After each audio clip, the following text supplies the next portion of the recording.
지금의 남편과 저는 연애를 기반으로 하여 결혼에 꼴이 난 커플입니다. 연애 기간 동안 누구보다도 행복한 연애를 하였고 결혼 준비 기간에도 별 탈 없이 준비한 끝에 결혼을 하였고 신혼생활을 즐기고 있던 어느 날부터 일은 시작되었습니다. 아니 어쩌면 결혼 준비 기간 중에 제가 상처받았던 사건으로 인해 일은 시작되고 있었는지도 모릅니다. 갑자기 주말에 시댁 호출이 있었습니다. 매번 급 호출도 아니고 또 신혼초니까 보고 싶어서 부른다 생각하고 시댁에 갔습니다. 남편은 아들만 둘인 집안의 둘째 아들로 집안이 부자인 축에 속합니다. 경제적으로 부족함 없이 자라왔습니다. 물론 저희 집도 돈이 없는 집은 아니었지만 한 가지 좀 흠이라고 할 것은 재혼 가정입니다. 저는 스스로 흠이라고 생각하지 않지만 워낙 가부장적이고 유교 사상을 중시하며 약간 심한 정도의 꼰대의 기질이 있는 시부모님에게는 저희 집이 재혼 가정이 흠입니다. 그래서 흠이라고 설명을 드립니다. 신혼을 맞이하고 처음 시댁에 가는 것이라서 들뜬 마음으로 시댁에 가게 되었습니다. 반가운 마음으로 시댁에 도착하였는데 마침 형님이 먼저 와 계셨고 어머님과 같이 음식을 하고 계셔서 도착하자마자 음식 자만을 함께하러 주방으로 가게 되었습니다. 반가운 마음에 형님, 어머님 하면서 인사하고 애교스럽게 다가갔는데 시어머니의 차가운 반응 당황스럽습니다. 예, 음식을 해야 하는데 그 손으로 할 수 있겠니? 옛날 같았으면 너 부엌에는 들어오지도 못할 상태다. 저리 가서 다른 거 해라. 신혼이기에 결혼식 이후 또 신혼여행 때 한껏 예쁘게 네일아트를 한 저의 손을 보고는 한마디 하는 시어머니에 당황스러웠습니다.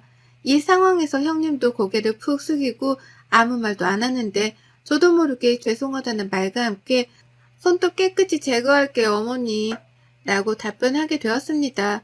왠지 모르게 이렇게 답변해야 할 것 같은 분위기 숨 막히긴 했지만 워낙 깔끔함을 중시하는 시어머니라서 그럴 수도 있지 뭐 라고 생각하고 넘겼습니다. 저희 집의 분위기하고는 정말 많이 다른 시댁입니다. 여자는 부엌 일에 남자는 거실에서 TV 시청, 남자들은 절대 부엌에 들어오지 않고 손에 물 한 방울 묻히지 않는 시댁의 분위기, 첫 느낌은 달라지지 않기에 불길했습니다. 음식 잔만을 한참 동안 하고 식사를 다 같이 해야 하는 시간에 저희 시댁은 남녀 7세 부동석을 지키는 곳이었습니다. 요즘 시대에 남녀 7세 부동석이라니 사내 남 계집녀 7, 7, 해세, 아니 부, 가틀동, 자리석 이게 정말 실화인가 싶었습니다. 저보다 먼저 시댁의 분위기를 경험한 형님은 당연하다는 듯이 따로 상을 차리고 요구사항을 말하면 바로 응하는 자세까지 취하셨습니다. 처음 보는 모습에 낯설면서도 오늘만 이러는 건가? 몰래카메라인가? 별 생각을 다 했습니다. 결혼 준비할 때는 시댁에 한 번도 놀러와 본 적도 없었고 남편이 꼰대적인 성향의 마인드 또는 남녀의 차이를 가르는 행동이나 말투, 생각들을 표현한 적이 없어서 더 당황스럽습니다. 동서 이런 집안인지 모르고 온 거야? 좀 당황하는 기색이 보여서 하는 말이야. 이런 분위기 끝에는 항상 후처치를 해주시니까 참고 적응해. 그냥 그게 속 편해. 후처치라니요? 아버님이 돈 주시잖아. 그리고 이런 거 다 알고 왔을 거라 생각했는데 부잣집 며느리가 괜히 부잣집 며느리야? 다 아는 여우인 줄 알았는데 동서 아닌가 보네? 형님의 말에 저는 충격이었습니다. 이게 무슨 상황인가 기쁜 마음을 가지고 시댁에 온 저의 마음이 싹 사라지고 있었습니다. 다 같이 모여서 가족의 밥을 먹는 의미는 같이 소통하고 대화하면서 정을 나누면서 함께하기 위함이 아닌가 싶었는데 이건 무슨 종살이 같은 느낌이 확 들면서 점점 기분이 나빠지고 표정 관리를 할 수가 없었습니다. 시아버지는 진짜 형님 말대로 집에 갈 때가 되니 돈을 주셨습니다. 남들이 받는 용돈 수준이 아닌 수표였습니다. 그런데 저는 기쁨보다는 황당스러웠습니다. 이것은 용돈이 아닌 시아버지가 며느리가 이뻐서 주는 돈이 아니라 꼭 종을 불러서 일을 시키고 대가를 주는 것 같은 분위기가 너무나도 싫었습니다. 남편은 이 와중에 잘못되었다고 생각도 전혀 못하고 저의 표정을 보면서 왜 저러는지 싶어 저에게 왔습니다. 왜 그래? 밥 잘 안 먹었지? 속이 안 좋아? 무슨 일 있어? 아니야 오빠. 이따 집에 가서 이야기하자. 저는 밥을 먹는 둥 마는 둥 하고 밥상을 바로 또 치우고 설거지를 하면서 멍한 상태였습니다. 밥 준비하고 밥상 차리고 치우고 설거지하고 이게 끝인가 싶었는데 과일상에 다과성을 준비하는 시어머니 정말 기가 막혔습니다. 하지만 참아야지라고 생각하고 옆에 아무 말 없이 일하는 형님을 따라서 준비했습니다. 시댁은 쉬러 오는 곳이 아니다. 집에서 요즘 여자들은 이런 것도 안 한다면서? 그러니 여기 와서 좀 교육을 받고 집에 가서도 몸의 습관이 배어서 남편을 잘 내조할 수 있도록 연습한다 생각하고 부지런히 배우고 움직여라. 시어머니는 저희 엄마랑 동년배인데 정말 마인드는 무슨 조선시대를 능가하는 마인드였습니다. 시댁에서의 첫 한 끼는 정말 최악의 상태였습니다. 최악의 경험을 하고 집으로 왔습니다. 오빠네 집은 왜 이래? 좀 이상한 것 같아. 남자들은 가만히 있고 여자들은 계속 종일 일만 하다가 서로 이야기도 안 하고 오는 이런 건 아니지 않아? 오빠네 집안 좀 이상해. 다른 집과는 정말 다른 분위기에 정말 말도 안 되는 분위기에 규칙이 있어. 그리고 며느리가 무슨 종이야? 일 시키고 나서 종을 부린 대가로 돈을 주시는 것도 좋게 보이진 않아.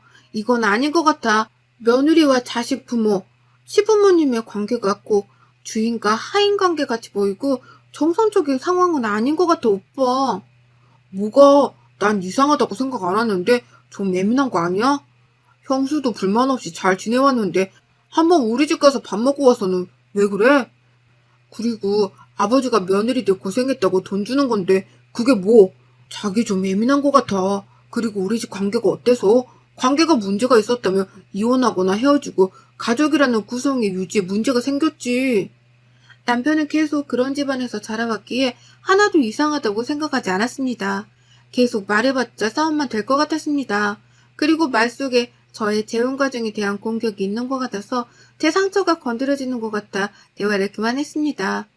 네가 이상한 거다. 네가 이상한 가정에서 생활을 했으니까 지금을 이해 못하는 것이다. 받아들으라는 메시지를 계속해서 보내는 듯한 남편. 사실 결혼 준비 중에 순탄한 게 나름 지나가긴 했지만 한 가지 점에서는 저에겐 마음의 상처의 계기가 된 것이 하나 있었습니다. 앞에서 말한 그 지금의 문제의 시초를 알리는 사건입니다. 저는 재혼과정으로 아빠가 친아빠가 아니시기에 저와 성이 달랐습니다. 저는 이씨, 재혼한 아버지는 박씨. 그래서 결혼 전 청첩장을 만들어서 보낼 때 시댁에서 시아버지가 이 부분 때문에 난감하시고 본인 기준이 아니셨기에 따로 아버님의 전화호출로 한 소리 들었습니다. 아가 청첩장 말이다. 아버지의 성함을 친아버지 성명을 넣으면 안 되겠냐? 지인들한테 청첩장을 줄 때 네가 얼굴을 둘 수가 없다. 우리 집안이 재혼과정과 결혼한다는 건 용납할 수가 없는 일인데 100번 1000번 우리 집에서 많이 양보한 거니까 네가 좀 청첩장 혼주 성명 거는 생각 좀 해서 바꿔라. 그럼 난 이만 끊는다. 시아버지는 만나서 말도 아닌 전화로 위와 같은 부분에 대해서 말씀하셨는데 거의 통보식이었습니다. 결국 저는 시아버지의 요청대로 현재 아버지 성함이 아닌 이혼한 저희 친아버지 성함을 넣고 청첩장을 돌리게 되었습니다. 시아버지의 요청은 수락이 되었고 시댁은 요구사항이 들어져서 좋았을지 모르지만 저희 집과 저는 상처를 받았고 정말 꾹 참고 양보를 했습니다. 저희 집 지인들은 반대로 왜 아버지 성함이 이래? 라는 질문을 도리어 받게 되었습니다. 하나 저와 저희 엄마 그리고 재혼한 아빠는 이런 부분에 있어서 마인드가 유연하기에 그럴 수 있지라고 생각하였고 서로 조율해서 행복할 수 있다면 괜찮은 선택이라고 여겼기 때문입니다. 첫 느낌이 별로고 첫 행동을 보면 다 알 수 있다고 했나요? 청첩장 사건부터 이미 시댁의 꼰대 성향과 말도 안 되는 규칙과 분위기가 풍겼던 것입니다. 시댁을 다녀온 며칠 뒤 시어머니한테 전화가 왔습니다. 어디니? 집에서 놀고 있지? 잠깐 우리 집에 좀 와라. 아, 어머님, 저 지금 밖에 나와서 볼일 좀 보고 있는데, 뚜뚜뚜뚜뚜. 시어머니는 질문하고 본인이 답을 하고 통보하는 식으로 전화를 하시고 끊었습니다. 저는 일정을 다 중단하고 시댁으로 갔습니다. 무슨 일이세요, 어머님? 아니, 너 우리 아들한테 우리 집이 이상하다고 했다면서? 뭐가 이상하다는 거니? 너야말로 이상한 거 아니니? 너 지금 보니까 돈 좀 번다고 우리 집 무시하는 거니? 시어머니의 대화를 듣다 보니 무슨 상황인지 캐치가 되었습니다. 시댁을 다녀온 날 남편에게 하소연을 했던 것을 그대로 어머님께 전달한 남편, 그걸 또 듣고 저를 불러서 야단치는 시어머니. 갑자기 숨이 턱 막혀왔습니다. 아니요, 어머니 그게 아니라 저는 가족끼리 모인 자리에서 남녀가 따로 앉아야 하고 여자들은 계속 부엌에서 일만 해야 하고 하니까 너무 안타깝고 이건 아닌 것 같아서 오빠랑 좀 이야기 좀 한 거였어요. 이래서 가정교육이 중요하다고 했는데 너는 뭘 보고 자란 거니? 당연히 여자는 부엌에서 준비해서 가족들을 위해서 맛있는 음식과 내조를 해야 되는 게 맞는 건데 어디서 뭘 배우고 온 거니? 잘못된 생각을 가지고 있으면서 석반하장도 유부수지. 남편한테 우리 집이 잘못된 것 같다고 훈계질을 해? 어머님, 그렇게 생각하시면 안 돼요. 저는 그 뜻이 아니라 너 일하러 다닌 것도 솔직히 마음에 안 들었다. 집에서 여자는 집안일 하면서 내조해야 하지. 뭐 돈 벌러 나간다고 그렇게 나가서 집안일은 뒷전이고 우리 아들 고생시키냐? 당장 일 다 그만둬라. 직장도 아니고 네가 혼자 조그맣게 사업하는 거 우리는 그거 마음에 안 든다. 그리고 무슨 여자가 나가서 사회생활이냐? 지금 시대가 미쳤다. 여자는 자고로 집에서 집안일하고 남편 내조하고 밥, 빨래, 청소에 중점을 두어야지. 대답 안 하니? 대답하고 빨리 집에 가라. 이제 아버지 올 시간 됐으니까 준비할 거 많으니까. 네, 가볼게요, 어머님. 시어머니와 분명 저는 대화를 하러 온 것이라 생각했는데 이것은 일방적인 통보와 일방적인 훈계 그리고 일방적인 대화의 방식으로 고구마 1000개는 먹은 것 같은 기분으로 집에 돌아왔습니다. 정말 꼰대의 마인드 그리고 꽉 막힌 사고방식 저의 일하는 부분까지 터치하면서 그만두길 강요하는 시어머니. 남편과 이야기할 힘도 없었고 지쳐만 가는 결혼생활 아니 신혼생활이 이어지고 있었습니다. 일주일 뒤 시아버지 생신이 겹쳐 다시 또 시댁에 가야 했습니다. 일방적인 시어머니의 대화와 함께 그날 있었던 일 때문에 기분이 좋지 않은 상태였지만 결혼하면 누구나 고부 갈등도 생기고 트러블이 있지만 맞춰가는 단계일 거라 생각하고 긍정적으로 생각해보려 하며 풀고 시아버지 생신날 시댁에 또 가게 되었습니다. 시아버지가 기분이 안 좋았습니다. 형님과 어머님은 먼저 주방에 계셨고 사태 파악을 하기 위해 저는 주방에 가서 왜 그런지 여쭤보았습니다. 동서, 왜 이렇게 늦게 왔어? 아버님 동서날 때문에 화났어. 네? 저 지금 일어나자마자 온 거예요, 형님. 아침 9시쯤 드신다고 하지 않으셨어요? 동서가 뭘 몰라서 그러는데 오늘 아버님 생신이잖아. 나는 새벽 5시에 왔어. 좀 눈치 좀 챙겨. 너는 지금 시간이 몇 시니? 꼭 이렇게 중요한 날에 늦게 와서 기분을 안 좋게 해야겠니? 정말 하나부터 열까지 마음에 안 든다. 7시 30분에 시댁에 왔는데 늦게 왔다고 눈치를 주는 형님과 잔소리하는 시어머니. 이 와중에 남편 또한 아차 싶었다면서 죄송하다고 인정하는 분위기. 시아버지는 기분이 상한 채로 방 안에서 혼자 누워있는 상황. 저는 정말 무언의 압박으로 시아버지께 찾아가서 죄송하다고 사죄할 수밖에 없었습니다. 너 오늘 무슨 날인 줄 알고 7시 반에 온 거냐? 정말 너 서운하다. 어른의 생일에 이렇게 늦게 오면 내가 오해를 하잖냐. 앞으로는 시간 약속 잘 지키고 절대 이런 일 없도록 해라. 네, 죄송해요, 아버님. 처음이라 그랬어요. 명심하겠습니다. 점점 이 집 분위기에 가스라이팅 당하는 것 같았습니다. 집안 교육을 잘 못 받아서 그런다. 네가 몰라서 그런다. 이렇게 일하고 나서 대가를 주지 않느냐 등등 가스라이팅이 맞음에도 불구하고 저는 점점 대응할 힘이 사라지는 것 같았습니다. 남편은 이 집에서 30년 이상 살아왔기에 뭐가 옳고 그른지조차 구분하지 못하였고 저는 이제 3개월 차의 시댁 분위기를 맛보고 저 또한 흔들리고 있는데 이 부분에 있어 친정에 말할 수도 없고 너무나 답답합니다. 이런저런 생각을 가지고 시아버지 생신상을 차리고 웬일로 다 같이 앉아서 이야기할 수 있는 시간이 생겼습니다. 시아버지가 다 같이 앉아보길 명했기 때문입니다. 내가 지금 할 말이 있어서 다 모이라고 했다. 내가 할 말은 이번에 태양광 사업을 좀 하게 되었는데 너네들 각자 이름으로 하나씩 줄 건데 첫째는 첫째니까 5개, 너네는 둘째니까 1개씩, 그리고 우리 막내딸은 막내니까 3개로 정했다. 불만 가지지 말고 항상 강조하는 건 장유유서이다. 첫째가 잘 돼야 밑이 잘 되고 막내는 또 막내니까 챙겨주면서 케어해야 한다. 알겠냐? 시아버지의 일방적인 통보, 남이 봤을 땐 한 개라도 갑자기 떨어지는 사업인데 감사해야지라고 생각하겠지만 저는 이 나눠주는 사업의 개수에 화가 난다라기보다는 시아버지의 마인드입니다. 무슨 말도 안 되는 첫째와 막내 챙김과 둘째의 배분입니까? 이런 식으로 배분한다면 형제 간의 우애가 아닌 질투와 차별로 인한 갈등을 조장하는 것이라 생각했습니다. 정말 말도 안 되는 배분에 할 말을 잃었습니다. 넋이 나간 채로 부엌으로 향해서 다과를 준비하라는 시어머니의 말에 준비를 했는데 시어머니의 다음 말이 저를 더 충격 속으로 빠지게 만들었습니다. 아가, 너 피임해라 당분간. 네? 피임이요? 무슨 소리세요? 아까 아버지 말 들었지? 장유유서 중시하시는 거. 그리고 항상 형이 먼저 과업을 달성하고 동생이 달성해야 순리대로 흘러가는 거야. 그러니까 형이 먼저 아기를 가지기 전에는 너네가 먼저 가져서는 안 돼. 알겠냐? 뭐든 순서대로 위에서 먼저 시작되고 그 다음 아리가 해야지. 순리를 벗어나면 안 되는 거야. 만약 생기면 알아서 정리까지 해라. 성인이면 그 정도는 알아서 할 수 있지. 형님네가 결혼을 1년 정도 먼저 하셨는데 아직 아이가 생기지 않아 준비 중이신 상태였는데 저희가 먼저 아기가 생기는 것은 있어서는 안 되는 일이라면서 피임을 요구하는 시어머니. 시댁에서도 임신 순번제를 강요하다니 정말 말이 안 나왔습니다. 임신 순번제는 직장에서나 일어나는 일이라고 생각했는데 시댁에서 임신 순번제라니 그것도 안 생기는데 가지라고 강요하는 순번제가 아닌 가지지 말라고 강요하더니 이런 상황 속에서도 상대방이 납득할 시간조차 주지 않고 본인의 생각을 통보하고 그 통보에 동의하라는 대답을 강요하는 시어머니. 갑자기 숨이 막혀오는 황당함 속에서 대답을 했습니다.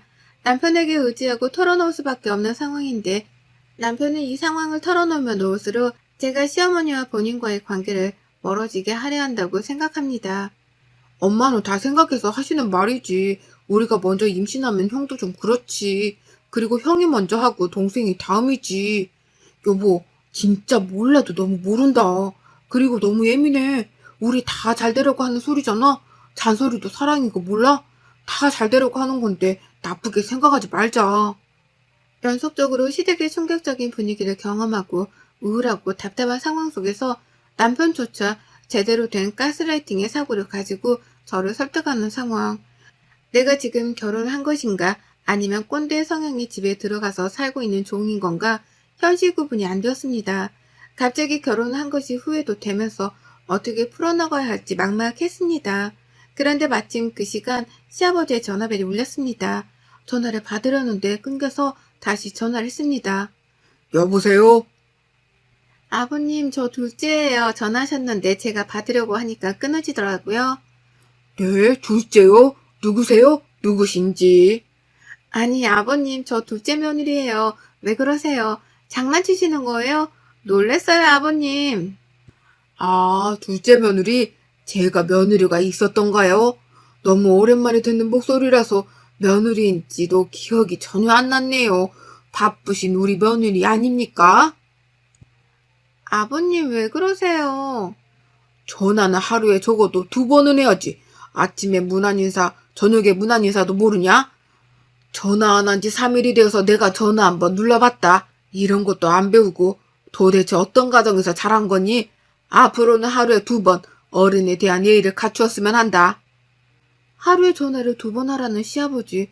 전화 겨우 3일 동안 못했다고 누구냐면서 비꼬는 시아버지의 태도에 차라리 용돈이나 선물 같은 걸 주시지 않고 자식들이 편하게 마인드를 가지고 온전한 가정을 이끌며 살아가도록 해주셨으면 좋겠습니다. 자식을 본인들의 소유물로 생각하고 또 본인의 사고방식들과 틀에 맞추어서 살게 하려는 것이 저를 숨막히게 해오고 저희 부부관계 또한 좋지 않게 만들고 있습니다. 임신 순번제가 시댁에서 이루어지고 있고 무조건 첫째가 먼저 막내는 막내니까 챙겨야 한다. 시댁의 콜과 욕을 하며 토들지 말고 내내 해야 하는 분위기와 여자들은 남자를 위한 내조를 강조하며 가족의 의미는 없어진 시댁의 분위기. 앞으로 아이를 낳고 이런 분위기를 자연스럽게 흡수시키게 될 것을 생각하니 너무나도 끔찍하고 답답해져만 갔습니다. 이 문제에 있어서 가장 제일 대화를 많이 해야 할 남편은 30년이라는 긴 시간 동안 이런 가정에서 자라왔고 철저한 가스라이팅으로 변하지 않을 것으로 보였습니다. 저는 빠른 결단을 내렸습니다. 이혼을 결심했고 다행히 혼인신고 전에 이혼을 하게 되었습니다. 이혼은 생각보다 쉽게 처리가 되었어요. 하지만 이후에 너 때문에 가문의 명예훼손이니 뭐니 계속해서 찾아오는 시부모님 때문에 저의 삶은 힘든 순간들도 있었지만 그래도 끝이 보이니 참을 수 있었습니다. 선하게 그리고 격식을 갖추는 것이 먼저 선하게 격식을 갖추는 사람에게나 허용되고 통하는 것이라는 것을 알게 되었습니다. 그리고 짧은 결혼 생활이었지만 시부모님의 약점을 알게 된 저는 그 약점을 터뜨리기로 했습니다. 바로 체면입니다. 제가 짧게나마 유지해온 결혼 생활을 시부모님의 회사와 지인에게 폭로했습니다.